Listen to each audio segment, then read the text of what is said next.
Face with MJ and Dolph. Let's go! Welcome to Game Face with MJ and Dolph, episode 2. Today, again, MJ, Dolph there on the other side. We're here to talk some sports, talk some life, and have a good time with you guys for the next 30 minutes or so. How you doing, Dolph? Man, I'm not going to lie. I'm a little nervous about this this podcast. So when you approached me about this, we talked about this. It was, I know a lot about sports. I know a lot about football. I know a lot of like golf. Like there's a lot of sports.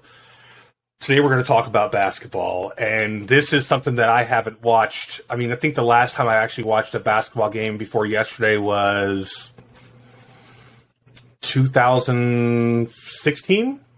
Oh, so we're going to have some fun on this one. See? Yeah. So, but I've done some research. I've learned a lot about the teams, and I learned a lot about what's going on. So I did formulate some opinions. I'm gonna lean on you a little bit, though. So, all right, so this is going to be like a version of Stump the Schwab. Yes. You can all stump me, and so I'm going to challenge all the listeners. If I say something that's stupid, if I say something that doesn't jive with the correct narrative should be, go below. Let me know. I want to hear it. Talk that trash. I don't care. I got thick skin. You can't bother me.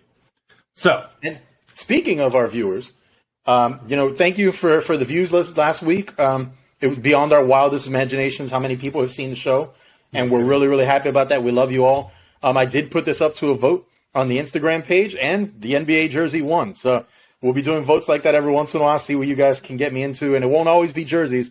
I'll see if I mix it up to other stuff, and you guys can make me look absolutely ridiculous. But we'll see how this works out. At least you picked the right team.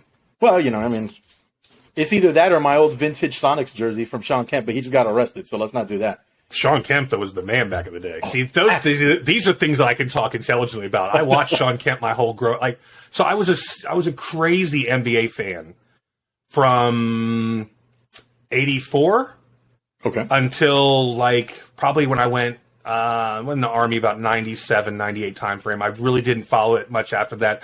I've watched the finals. I go to games. Don't get me wrong. I've been to all kinds of games. I used to love going to Magic games and Heat games. I love them. It's just not something that I really like watching on TV. I'm just not invested like that.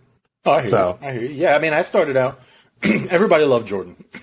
Yeah, it was easy to fall in love with the NBA back then. But I felt bad cheering for the Bulls because it was almost too easy. So then I found Seattle, and for some reason it spoke to me. I don't know what it was. And then, of course, Sean Kemp came on the scene. And enough said. He was the man. Man. Then later on, of course, the Heat were made, and we suffered through the lean years at the beginning, and then ended up having a really good franchise. So it's all good. But see, I was a little bit different. I went with the Magic because I remember when I was a kid, they were an expansion team, and they came with some heat to come out. I say heat. They came out with some great players when we Penny Hardaway, Nick Anderson, Dennis Scott. There were some amazing players. Shaq. Then we had Grant come in. Who else was in that time frame? There was just so many great players back then. They should have won. It's just. And I'm actually really happy. And guys, this was not scripted, if you're wondering. But I'm really, really happy that we ended up on that part of the conversation because that is kind of what we're talking about today on the show. We are going over a little bit of NBA, kind of going over some players that kind of really need it this year. And let's start out on that. So you don't want to go with the picks first? Yeah, well, you know what? Let's go with the picks first. Go ahead. All right. I look, man, you can't take away my fire. I actually put effort into this. I really did. So first and foremost, I'm a homer. I picked somebody that was more of a long shot that I liked, and then I picked someone that's more of a good hopeful that could probably win. And if you don't know, being a homer, I'm going to say the Heat is my first choice for the East. So you're picking the Heat to come out of the East into the finals, is what you're saying? Yes. Okay. Yes. I'm saying that they're going to win it all. I mean, that, like I said, we picked 2 teams per. They're my heart. I'm going to pick my heart. I can't pick against them. If we did an NFL, I don't care if there's 8th seed in the playoffs. I'm picking the Dolphins to win the Super Bowl. Yeah. It's just what it's my heart. I have to do it. So if the Magic were there, even if they were the 17th, 18th, 19th seed, which I know they don't have, just so you guys know, I would still be like, they're going to win it all. Absolutely. But I know it's a homer thing. I get it. Hate on me if you want. I'm in. All right, so what's a good pick for you? Like, what's a East Coast pick? Okay, so kind of going off of what you said, I love the Heat. Obviously, I'm wearing my jersey, but I got to put on my show host hat on this one and kind of remove some of the emotion behind it. My pick out of the East, and it's not a surprising one, it is Milwaukee. Milwaukee is the number 1 seed in the East, so I'm kind of going chalk, but they're getting healthy at the right time. And I just don't see that there's other teams that have it put together as well. Boston is very, very good. The Heat, I believe, will give Milwaukee a pretty good run in the first round, but I just feel like Milwaukee's a little too put together for the Heat to handle, including the fact that Milwaukee just brought in even more height onto a team that are going to end up playing against the Heat, who are height deficient right now. So coming out of the East, I have Milwaukee. All right, so we got to talk about this later. Since your first pick was the 1 seed, mine was the 8th seed. They're playing each other this series. We got to put something up on the line for that one. Well, but that's the thing. Can we put something on there? We're both Heat fans. But hey, no worries. I mean, we'll put something on. You know what? In fact, how about we leave it up to the viewers? All right. I'm down. So, guys, leave us some comments. And literally, this just popped into my mind. Leave us some comments on what the loser has to do. And we'll go all 4. We are doing 4 picks today. We'll see who has the best picks at the end, and then we'll pay out. But you guys can choose what the payout is. I think it's gonna be kind of bad because a lot of people know you, so they're gonna pick on you. So I love it. Well, we just kind of tipped our hands too because we're going 4 picks. We're going 2 for the East, 2 for the West, and then the title game. And we just basically gave both of our East people to go, both of our East teams to go into the finals. So who's your second East team? The 76ers, man. I did a lot of research into the 76ers, and it's just they make such a good case for who they are if they perform the way that they can. And that's the thing when it comes to them. They need to get it done. They need to, it's like the stars need to align for them to win.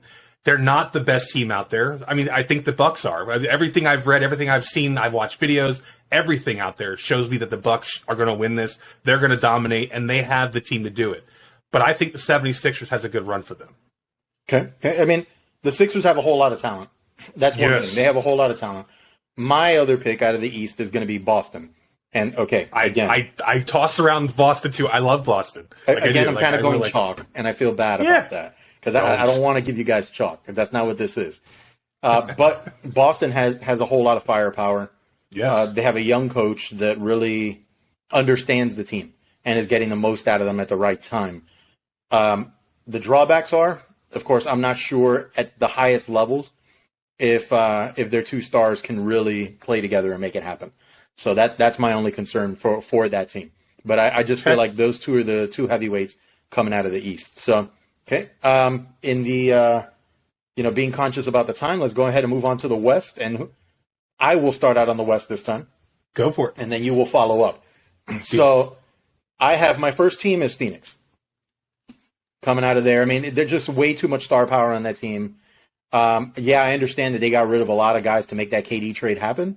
Yeah. But they're 8-0 with KD starting in the lineup. And that's hard to ignore. Dude, they're my pick. They were my first pick too. That KD trade shows that they were all in there, ready to go try and chase that down. And now is the time for them. There is no next season. There is no tomorrow. To me, they're the ones that have a sense of urgency to go take it. And in sports, if you have the sense of urgency, to me, you're gonna go make it happen. You could tell when a team doesn't play their heart. They don't go out there and fight. And I think that this team, they gave up a ton for that trade. Yeah. But I think that they know, the players look around and say, it's our time. It's our day. We're going to go get this. We're going to go take this. And that was why they're my top pick there. Absolutely. I think they have a good shot at the finals, and they can definitely make it. Okay, so my second pick in the West is Golden State. They haven't been doing great this year. There's been a ton of injuries, but another team that's getting healthy at the right time. I feel like Sacramento's going to push them because Sacramento's super young, and they basically try and run you out of the gym every game. So that's going to keep things competitive. There's other teams that maybe we wanted to mention, and I'll touch on them quickly. I don't believe in the Clippers. I don't. I feel like they're going to disappear at the wrong time.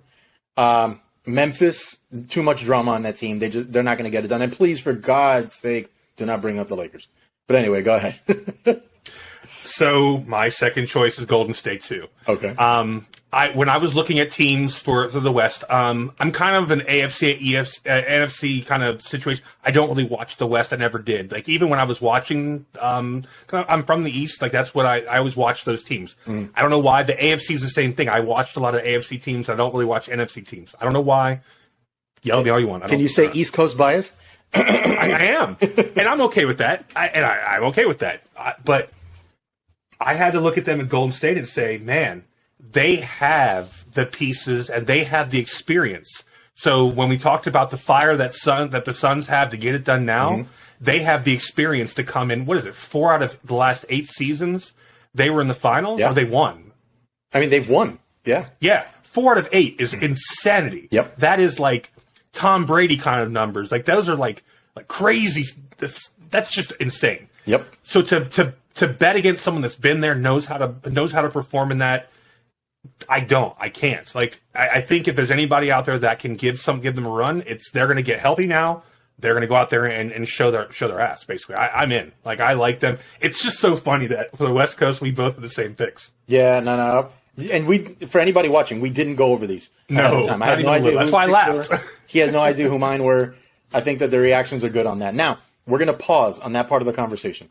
What I want to get into is some of the players that really need to make some of these runs through the playoffs, and then we'll go on to our finals picks to say who we think are going to go all the way and win the title. Okay? Absolutely. So I'm going to start out on the East. Since we got some East Coast bias going here at this point. What?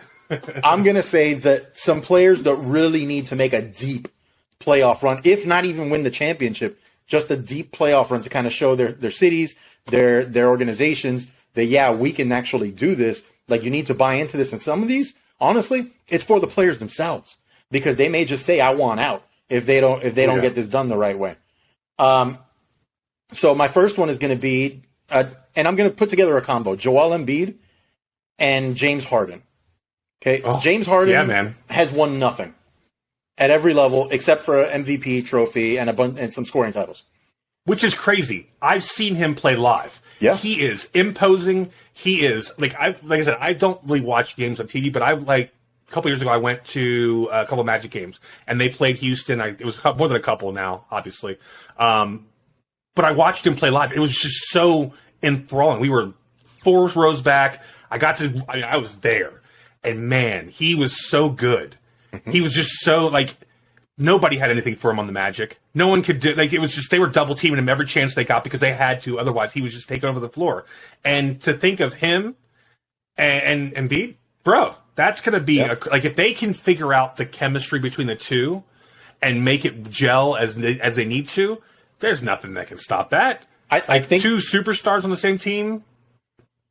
And it's more to it than that, in my opinion. They've got some good role players. They've got 2 megastars, but their coach is not it. Doc Rivers has been living on that Celtics title where he had 3 Hall of Famers and 4 more All-Stars on that team.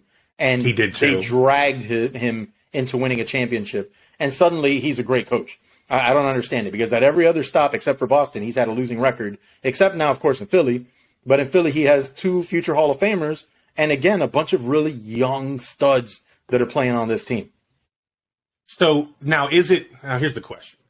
Is it really on the players? I don't think that Embiid or Harden are the ones that you really need to lay this on. To me, it's the coach. Oh, I agree. But the problem is that if you don't make a deep playoff run, get into the finals with Philly, Embiid could say, I'm out. Trade me. Okay, but do you think he would say trade me to stop playing with Harden, or would he say get rid of Doc? He's already asked to get rid of Doc last season, and it didn't happen. See, that just shows I don't know shit. All right, cool. Because to me, that, in my opinion, if you have all the talent, you have all the pieces in place, and you can't get it done, it's not the players. If a player can go from one team to the next and all of a sudden get a ring because they're that good, then why are they not doing it where they're at? And then to me, it just centers around the coach or the front office. If you look at it, thinking about the Knicks, 10 years ago, when they was that Russian kid, Pachinkas, whatever his name, I forget his name. Porzingis, yeah. Porzingis, yeah. All the bullshit that they pulled with him in the beginning when they got him, and sticking with the triangle and all that bullshit that they pulled. Like, it showed that the front office wasn't supporting the team. Yep. And I think that between the front office and Doc Rivers, they're the problem. If they're not winning, because if Embiid asked for a trade or asked for them to get rid of Rivers because he knows that he's not the guy, the players know he's not the guy. You think that he doesn't have the locker room that's saying, yeah, this isn't him. Yeah. No, the owner's got his back. And that's the problem. Yeah. There it is. If you're not going to win, you're going to have to live and die with your decisions. And that's one of the decisions that he's going to have to say. Why am I not winning? And that's why. Absolutely. To me, that's my opinion. Like I said, go in the bottom, go down to the comments, say, Dolph, you're full of shit. This is why they're losing. This is why they're not winning. Like, I'm in.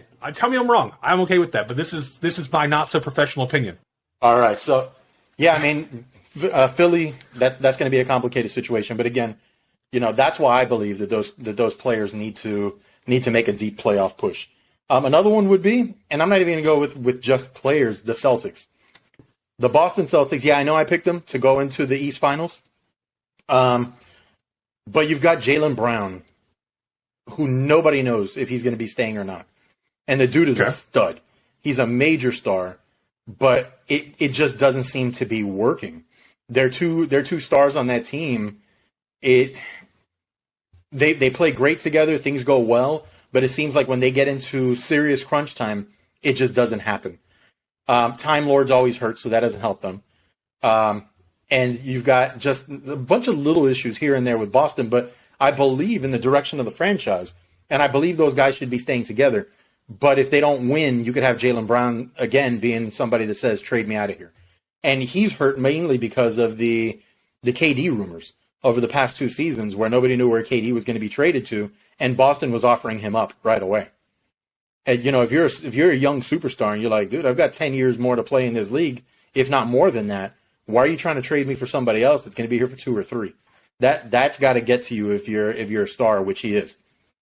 Oh, 100%. Jason Tatum is one of the ones that I did some research in because he's like the guy on the team, and that's why I wanted to see like who he was, what he was doing, and the thing that stuck out in all the articles that I read, everything that I looked up about this guy was he was at the MVP level throughout the season, and then fell off. The question I have for you is: do you think he's going to come back in the finals or in the playoffs and actually get back to that MVP status and that level of play? I don't know about MVP level play, but I know that he's going to be the best player on the team, and for one reason only, if nothing else. Okay, he was dealing with some health issues during the season. The season's a grind, man. It's 82 games. It slows you down. The beautiful part about the playoffs, especially for older teams, like let's say the Lakers and stuff like that, is that there's no back-to-backs. So you actually get time to rest. You play a game, you can play all out, and then get some rest right after.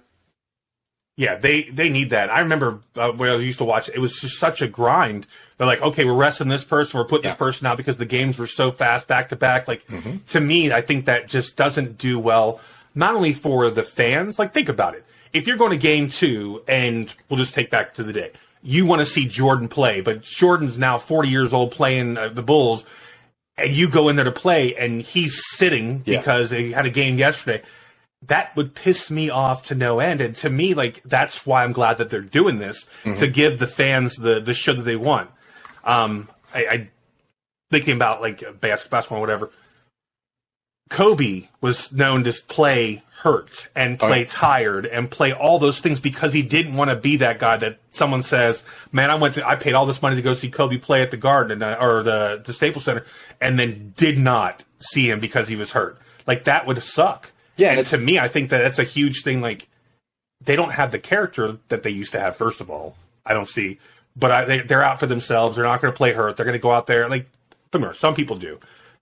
I just don't think that it's really, I don't know. I think it's good that they do it just because of that.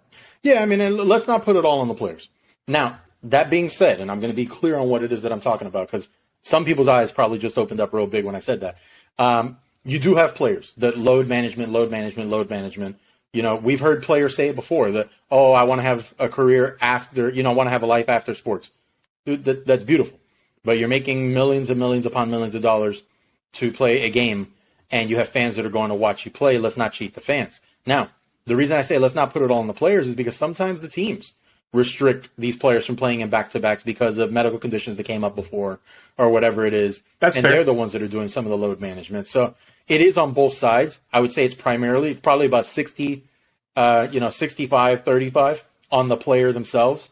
That it's load management and they don't want to have to play in 82 games. That's one of the reasons that I'm to go off on a different tangent here. Another reason that I like the fact that the NBA is changing the rule next year, that you need to play in at least 65 games to qualify for postseason awards. Oh, okay. Yeah, so if you I don't dig play that. 65 games, you can't qualify to be MVP, Player of the Year, none of that stuff. And if you know anything about, and me, this is I don't. kind of talking to the crowd, NBA contracts are made in a funny way, where these awards actually matter. Because you can't get a Supermax contract unless you make the All-NBA team at some point during your previous contract. Okay. So these things are important, and it'll push the players, I believe, to play a bit more. All right. So how do you feel about Derek White? You think he's going to be the guy for the Celtics or what? I think the jury's still out. Okay. The jury's Why? still out. There's not a lot to say in there. He kind of streaky sometimes. Sometimes he has a fantastic game. Other times it's like, okay, like he disappeared. And Okay. just that's kind of where that is. But yeah, I mean, he's somebody when you see he's hot, you give him the ball. He showed up yesterday. Yeah. I don't know if you saw those stats. 60% or 61% field goal percentage, 50% for three pointers. Yeah. That right there is on fire. To me, that's like NBA hoops back in the day. Who's on fire? Yeah. Yeah, but then it's again, it's one of those. You go into the next game and you're like, oh, he was hot in the last game. You give him the ball, you feed him the ball, you feed him the ball, and he's at a negative suddenly. So you're to laugh. The thing I have written under his name on my notes is consistency. Yeah. And he doesn't show it, doesn't have it, and that's what I think is going to be his issue. Like I said, he was on fire yesterday, but you're absolutely right. When he goes into it, if he doesn't play the way that he can play, he's out. And then he Like, gets discouraged. And then you see him, all he wants to do is pass the ball at that point because he feels like he doesn't have it in that game. How are you a professional if you're streaky like that? To me, I just don't think is your streaks that good to get there? There's hundreds of players in the NBA, and there's hundreds of streaky players in the NBA, and they make a whole lot of money.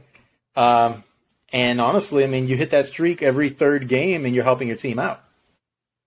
It's just one of those things. So another team that I had on that same radar is the Suns. Okay, and again, I know that's one of my picks that I had going forward. But to me, the Suns need to make that deep run. Number one, because they went all in on this thing. It's a win now team. You cannot win now. Number two, Chris Paul. Okay, Chris Paul, by some people, has been given the point guard, the nickname Point God.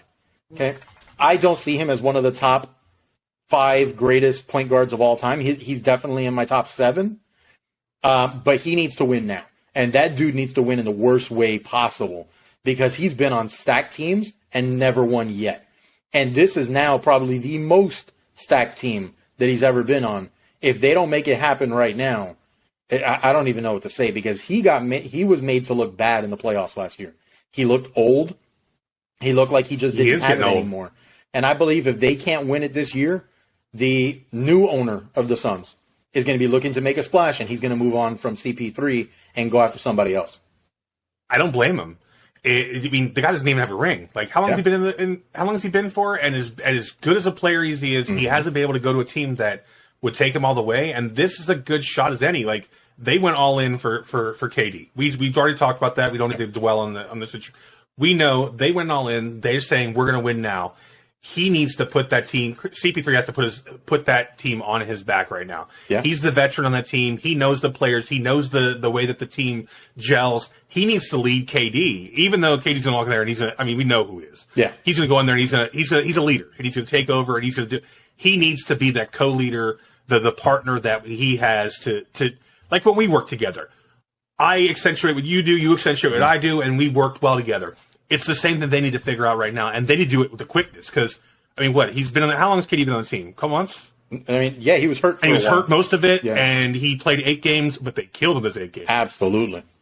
So, Do I think that if he's healthy, I don't think he played yet, or he's not playing today, right? I don't remember off the top of my head. I think they play tomorrow, if I'm right. I thought it was today. Is it? Let me look. I thought so. Maybe I'm wrong. Because I know I'm wrong.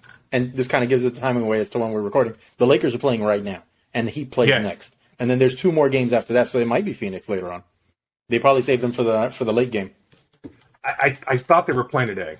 I really, really did. Like, well, I'll tell you right now. 7 p.m. Yeah, 7 p.m. they're playing today.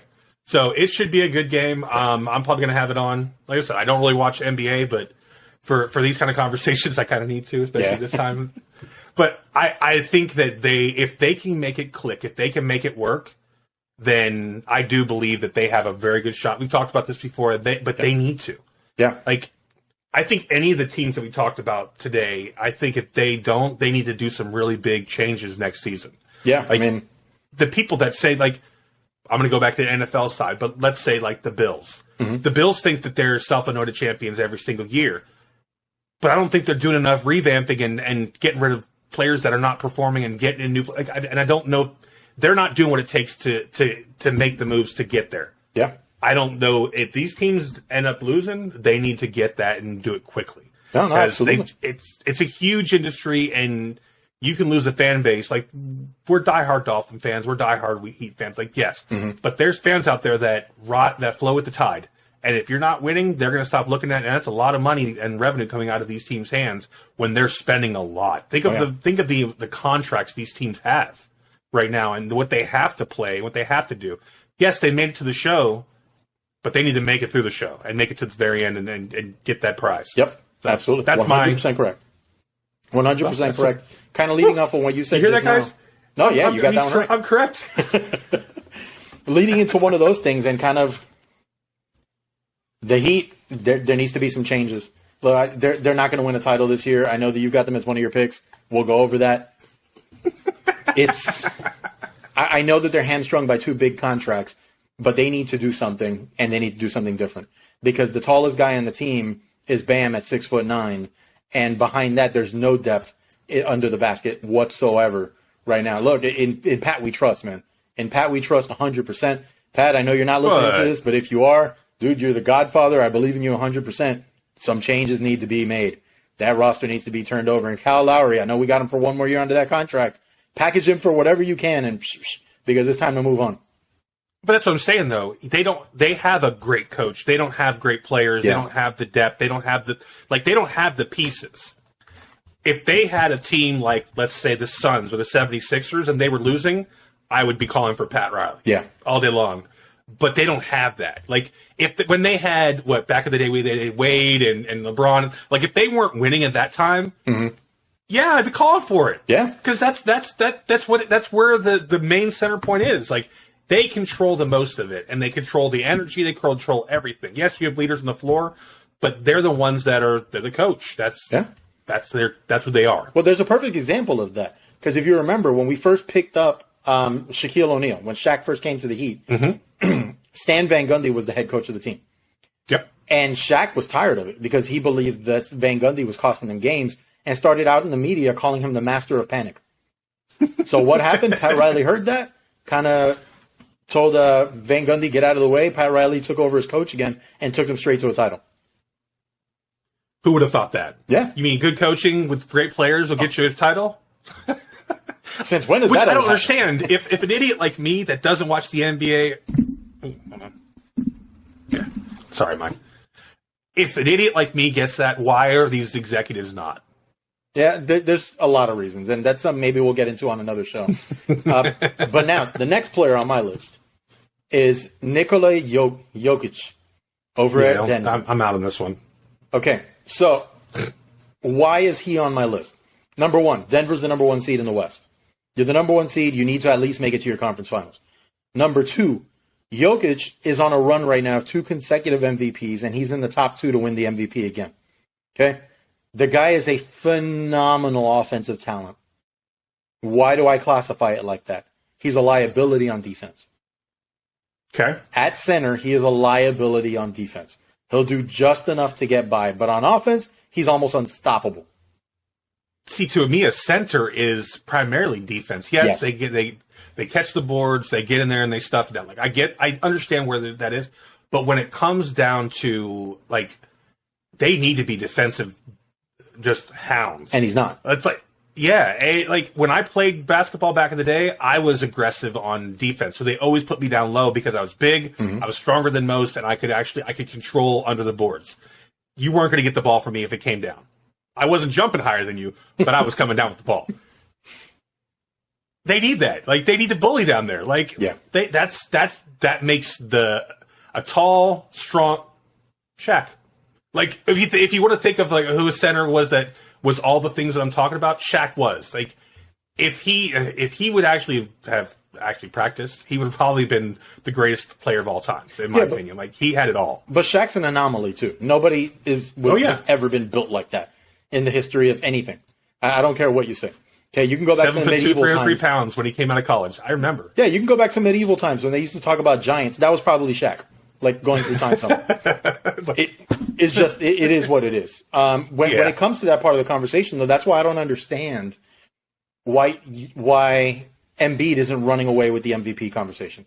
Embiid is a total beast on offense, defense, everywhere else. Now we'll get more into Embiid in a moment here, but for me, that's my MVP pick this season. Hands down. But okay, so now we've put out there our list of players that we believe need to really make a push to show something. Like I was saying with Jokic, dude, it's time. If they looked bad last year in the playoffs, and again, I understand they had injuries, I get it, but that team is 100% healthy right now. 100% healthy. It's the I time. think like the 16th guy on the team has an ankle turned right now, so it doesn't really matter. Well, I mean that's a good excuse. No, it's the 16th guy. Like, he might as well be the water boy. Okay? It's just what it is. You know, and Are you discounting the water boy? Did you not see that movie? They Jimmy can Bobby- find talent anywhere. Jimmy Bobby Boucher. I'll put him on all day. All day. But, yeah, I mean, that team is poised, and they are ready to go. They have players at every position. Jokic is the leader of that team. And if they can't get it done this year, I would look back and, hey, how much are you validating those MVPs? Like, do we need to reconsider how these MVPs are voted upon? I guarantee they do. Like, 100%. Like, to me, a lot of these MVPs and like the Pro Bowls and the NFL, like a lot of these awards are not really voted on the way that they should, not validated the way that they should. Yeah.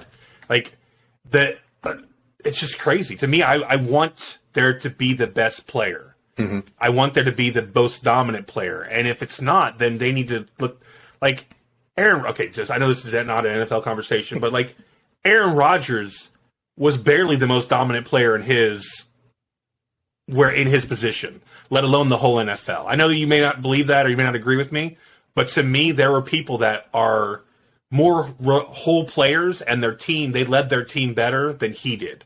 He, to me, was a crybaby that didn't do shit last year, but cry about all the stuff. And he just, I don't know. To me, it's not an MVP performance by no standard. Well, that's one of the things that in MVP, whether it be the NFL or the NBA, especially in this case, talking about the NBA, is that you have writers that are voting for the most part. That's the biggest part of the vote for MVP. And that drives me nuts. And let's go back in time for a minute. You already brought that up, so I don't feel bad going into it. Michael Jordan. I'm sorry, Michael Jordan should have won the MVP for like 12 years in a row. Yeah, and players there was nobody say that was doing it. Yeah, players say it. They say that guy should have won the MVP every year. But what was the dirty secret? And it's come out. It's come out. The writers said we voted for other people because we deserve someone else. We believe someone else deserves the shot to win MVP. That's not what it is. Nope. Is he the best player or not? Like, LeBron probably should have won a couple more MVPs. Yeah. Shaq should have won that MVP that Steve Nash ended up getting. Oh, without a doubt. There's players like that every year that get absolutely shafted because, we're going to vote for the nice story over here. No, but that's not what it is. Was this person the most dominant? Were they the best player? Were they the most valuable player to their franchise? Because I don't even want to hear, your team wasn't in the top half of the league. Okay, but if that player was the best player, they were the most valuable to their team. Nothing else really matters. Oh, I agree completely. To me, you have to be that dominant player. It's not about the narrative for me. It's about X's and O's. It's about numbers. It's about who the person is on their team. Like, You have to have the stats. You have to have the character. You have to have the leadership. Like, these are all things that make an MVP for me. Absolutely. And I don't think that a lot of the players that they do put out there have that. Like you said, though, they're getting voted in by these writers. The problem with these writers is they're like us. They have made their stance known in the public and out there. And when they do, they're going to go out there and support that choice when they go right or when they go vote. So let's say I think that this person is, and then the person gets no votes. How are they going to feel when they go like, okay, this person you said should be the guy. You got the vote, and then you didn't vote for the guy that you said to vote for? Yeah. So they have to vote for their guy. Yep. Which is why a lot of these things, these people, like, there's no unanimous out anymore, and there never will be, because nobody is. There's people that don't like LeBron. There's people that don't like a lot of these players, and when they come down to voting, they have to vote for whatever their audience base is going to be happy with them voting for and what they said. So, like I said, I don't put a lot of faith into the MVP votes and all that stuff. Like, to me, I just don't think that there's much value, but I do understand why they need it and why they should, because 100% they need to hit their numbers, they need to hit their bonuses, they need to get that contract. They need that money. And I have no problem with a player that, I know a lot of people say they don't like these players making these millions of dollars. These players, and a lot of them, put their lives and their well-being on hold every single day to go out there and hurt themselves and play as hard as they can and sacrifice. No one remembers the guy that hurt his ankle and never played another game. That's right. Like, who's going to care about them after that is? The fans don't give a shit. Very few people still remember Greg Oden. I'm just saying. Yeah. Amazing player. Yeah. Gone. Was made out of glass. So to me, get your money. Yeah. I never have a problem with anybody. Like, to me, Brady was the craziest one I saw out there. He was taking pay cuts so they could get people around him. Like, that's cool. That's a character, and that's why he's one of the greatest, if not the greatest, in the NFL. Yeah, it also helps when your wife is like the world's best supermodel and is making double what you're making. So money's not really a problem. And he has the brand. Yeah. He has the TV brand behind him, the T12 brand. He's all that stuff. Like, yes, Jordan didn't need to take a large contract once he started making shoes. Yeah. Yeah. He's the guy that showed, like, this is how you make money in the NBA. You don't get it off your contract. You get it off of the endorsements you get.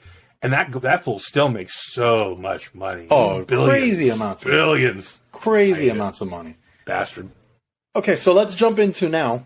So we've got our Eastern Conference and we've got our Western Conference set. Okay? So now let's jump into the Eastern Conference, and I'm going to let you lead off on this one. So who were your two teams? You had Milwaukee. No, wait, did you have Milwaukee? No. I'm forgetting. No, I had the Heat and the 76ers. Yes, you had the Heat and the Sixers. Okay. So who do you have winning that series? And I think I think I know where that answer is going right now, but who do you have winning that series? I have the Heat, man. I know I would be stupid, and I wouldn't be true to myself if I said I'll pick them here and then not pick them to win the series. Fuck them. They're going to take it all. Okay, so we have differing opinions on the Heat. Obviously, I love the Heat, love them to death. Watch more games than I can even count.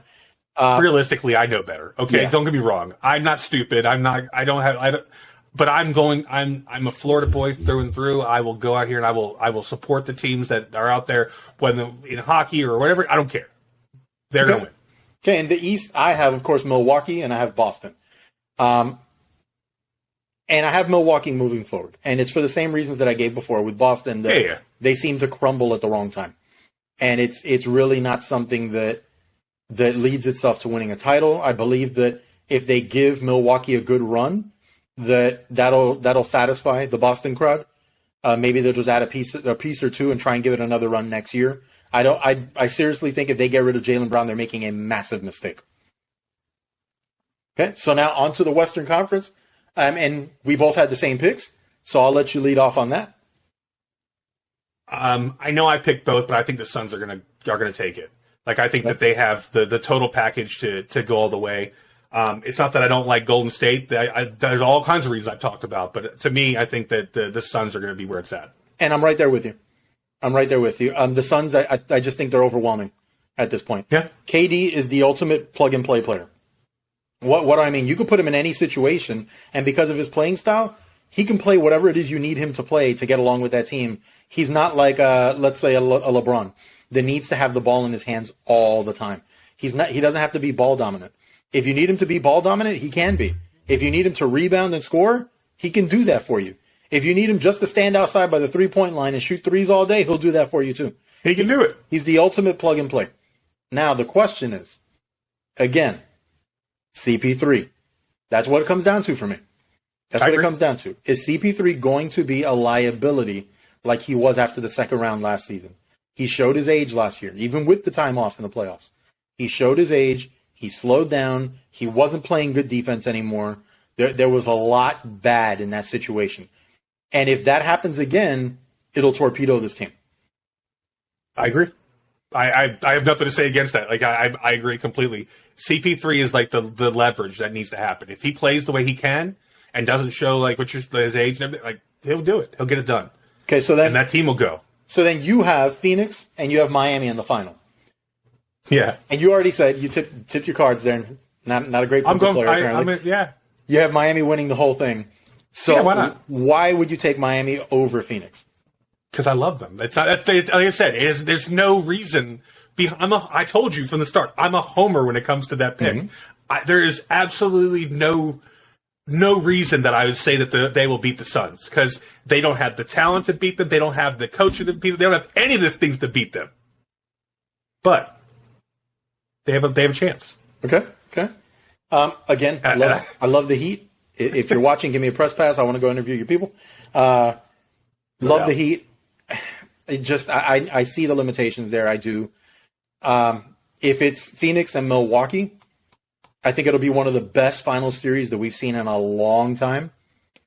But I feel like the most dominant player on that court is not KD. Okay. The most dominant player on that court is Antetokounmpo, the Greek freak. And he's proved it, and he's proved it over and over again, that when they need something from him, he's going to put his head down, he's going to bowl over whoever he needs to, and he's going to get the points that team needs. The only thing, in my opinion, that could stop Milwaukee from winning this title is if Antetokounmpo starts trying to shoot threes again, like he sometimes, every once in a while, decides that he wants to live outside of the 3-point line. And then from there, you're going to be trading rebounds and possibly twos for a whole bunch of threes from Phoenix that's going to be raining them down on you. That's the only thing that I think can stop Milwaukee from winning this title. Well, hopefully.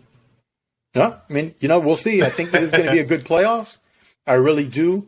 I watched Golden State and Sacramento yesterday. Fantastic game all the way through. Look, I see the press and everybody apologizing for LeBron and making up reasons why the Lakers can win this thing. Forget about the Lakers. The only reason the press is talking about them is because they get a lot of eyeballs and it brings in a lot of viewers. That's the only reason. So they need to make you believe that the Lakers have a shot at winning the title. The Lakers do not have a shot at winning this title. They may win this first round series, but that's pretty much it. It's just realistically, they have as much shot as the Heat do. Okay, pretty much. Like I agree. Like I said, I'm choosing with my heart. I'm riding with my heart. It has nothing to do with the talent that I see in front of me. But I agree. Absolutely. Okay. All right. Well, anything else you want to go over today, or are we at the show? We are at the show, buddy. All right. Well, everybody, again, thank you so much. Hopefully, you have a good time watching the show. Episode 2. We'll be on episode 3 next week. Take a look at the Instagram page. I'll put up some other kind of thing you can vote on. See what you make me wear for next week. Next week, I will be broadcasting from Salina, Kansas. I'm going to see my little girl play some flag football. And you never know, we might interview a coach or two. Oh, heck yeah, let's do it. Yeah. So for that, I am MJ. That is Dolph. Again, thank you for watching Game Face with MJ and Dolph. Have a great week, and we'll see you on the next one. That's the show today. What are you waiting for? Like and subscribe below, and we'll see you next time.